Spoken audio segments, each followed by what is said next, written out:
La ecuación de Hagen-Poiseuille permite determinar ciertas propiedades de un flujo laminar en estado estacionario, de un flujo newtoniano, es decir, un fluido incompresible y cuya viscosidad dinámica no depende del esfuerzo cortante ni de la velocidad de corte. Una de estas propiedades, que puede ser medida experimentalmente mediante esta ecuación, es la viscosidad del fluido mu. Dicha propiedad se logra medir forzando al fluido pasar a través de un tubo cilíndrico cuya sección circular es constante. Esto se denomina comúnmente como un viscosímetro capilar.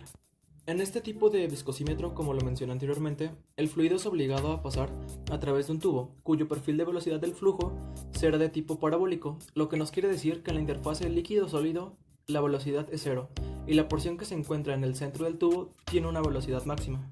Algo a tener en cuenta en esta ecuación es el tamaño del diámetro del tubo interno, que debe ser pequeño para acercarse a lo que sería un comportamiento de flujo laminar, debido a que el número de Reynolds es directamente proporcional al diámetro de la tubería.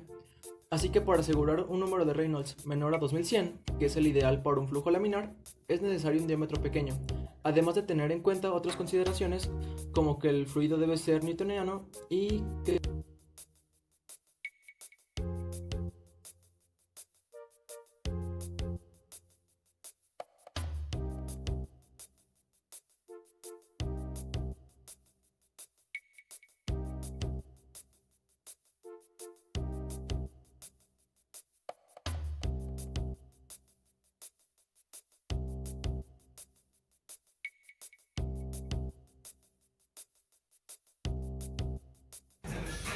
esto comienza a partir de 40, ¿no? Yo te aviso de 30, ¿verdad? No, qué pedo. Bueno, igual que nada, se pendejada. No me distraigas, por favor. Es la parte de abajo de la curva, ¿verdad? Ya.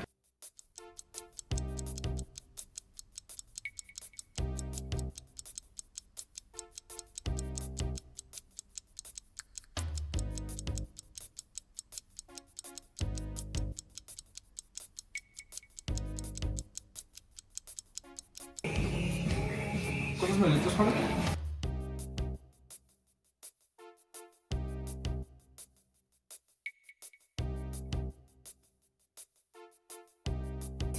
Ya. Ya, güey. Ya. Ya, Ya va, ya déjate ir. A la verga. No hay pedo, ahorita. Pónganse listo con esta madre. Díganme cuando Acomoda empiece. esto. A ver, suéltalo. Suéltalo tú, Carlos. No, es que esta madre está feo. Alguien lo tiene que cuidar de acá, alguien lo va a tener que cuidar de acá. ¿Ya la mido o ya no? No, todavía no. Yo te digo. Ya.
Para la densidad tanto del agua como del tequila, convertimos los gramos a kilogramos y los mililitros a metros cúbicos, obteniendo como resultado una masa de agua de 0.02937 kilogramos y para el tequila 0.02743 kilogramos. Por otro lado, el volumen de 30 mililitros es igual a 3 por 10 a la menos 5 metros cúbicos, en ambos casos. Finalmente, la densidad calculada para el agua de la llave es de 979 kilogramos por metro cúbico y del tequila 914.33 kilogramos por metro cúbico. Si bien las conversiones parecen innecesarias, resultan convenientes para la homogeneidad de las unidades al momento de calcular la viscosidad. El caudal calculado fue de 4.16 por 10 a la menos 7 metros cúbicos por segundo para el flujo de agua y 2.27 por 10 a la menos 7 metros cúbicos por segundo correspondientes al tequila. Para la viscosidad se despejó mu de la ecuación de Hagen-Poiseuille y para el término de la presión combinada con la presión hidrostática se determinó que, dado que la presión en la parte superior del capilar es la presión atmosférica más el efecto de la presión hidrostática y a la salida del capilar solamente la presión atmosférica, el cambio de la presión está dado solamente por el efecto de la presión hidrostática, es decir, ρGH, siendo h la altura del líquido desde donde se empezó a medir el volumen hasta el extremo inferior del capilar. Dicha distancia es aproximadamente 14 centímetros, con pequeñas variaciones hacia arriba dado los ajustes que se hacían en el aparato antes y después de cada experimentación. Con los datos obtenidos, la viscosidad del agua es la siguiente. Pi por su densidad de 979 kilogramos por metro cúbico, por la gravedad de 9.81 metros sobre segundo al cuadrado, por la altura de la columna de agua de 14 por 10 a la menos 2 metros, por el radio del capilar de 5 por 10 a la menos 4 metros, esto elevado a la cuarta potencia, todo esto dividido por 8, por 4.16 por 10 a la menos 7 metros cúbicos por segundo, por la longitud del capilar de 7.5 por 10 a la menos 2 metros. Esto nos da como resultado una viscosidad del agua de 1.05 por 10 a la menos 3 pascal segundo, y esto es igual a 1.05 centipoas. Para el caso del tequila, el cálculo fue el mismo, sin embargo cambiando la densidad, la altura de la columna de líquido y el flujo volumétrico, siendo estos cambios para la densidad 914.13 kilogramos por metro cúbico, para la altura de la columna de agua fue de 14.1 por 10 a la menos 2 metros, y para el flujo 2.272 por 10 a la menos 7 metros cúbicos por segundo. Todo esto nos da como resultado una viscosidad del tequila de 1.82 por 10 a la menos 3 pascal segundo o 1.82 centipoas. Comparando con datos encontrados en internet, la viscosidad del agua a 20 grados es 1 por 10 a la menos 3 pascal segundo, y de una forma más cercana pero a la vez más realista con las temperaturas actuales en el ambiente, a 18 grados la viscosidad es de 1.05 por 10 a la menos 3 pascal segundo. Por lo tanto, podemos decir que nuestro experimento resultó exitoso a la hora de calcular la viscosidad del agua en estas temperaturas.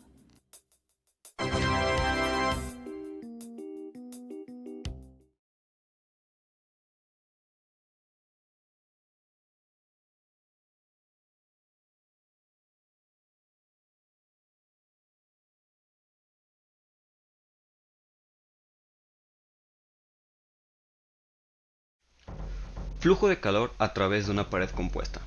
Esta parte del proyecto consiste en un sistema que está formado por varias capas de materiales de diferentes conductividades. Este sistema se encuentra en estado estacionario, lo que quiere decir es que no depende del tiempo. Por ende, esto significa que hay un flujo constante en nuestro sistema, y esto hace que exista una transferencia también constante. Por lo que a la hora de realizar los cálculos, el calor transferido debe ser exactamente igual en todas las paredes. Cada pared por individual tiene una propiedad de transporte para sí mismo, y de la pared compuesta se tiene un coeficiente global de transferencia. Como se mencionó anteriormente, cada una de las capas de la pared, incluso los extremos, contribuye un coeficiente, llamado coeficiente global de transferencia, que es representado por la letra U. El coeficiente global de transferencia está representado por la siguiente ecuación, en donde los términos de las orillas representan constantes para la ley de enfriamiento de Newton, y son los extremos que están expuestos, por llamarlo de alguna manera, al ambiente, y representan la convección que existe. Los términos que contemplan las distancias, el grosor de las capas, y siguen la ley de conductividad de Fourier, y son nuestros términos conductivos. Para el experimento se utilizó una hielera hecha de unicel, en la cual colocamos hielos y agua y esperamos a que la temperatura se estabilizara a 0 grados centígrados, y esto lo usamos como fuente de calor. Después pusimos una placa de unicel distinto al de la hielera, la cual estuvo en contacto directo con el agua. Sobre esta placa se colocó una pecera hecha de vidrio y esta fue cubierta de unicel para evitar que el calor se perdiera, en la cual se colocó agua a temperatura ambiente. Para realizar las mediciones se utilizó un termómetro análogo y uno digital. El análogo era usado como control o estándar debido a que se observó que el digital tenía ciertas variaciones.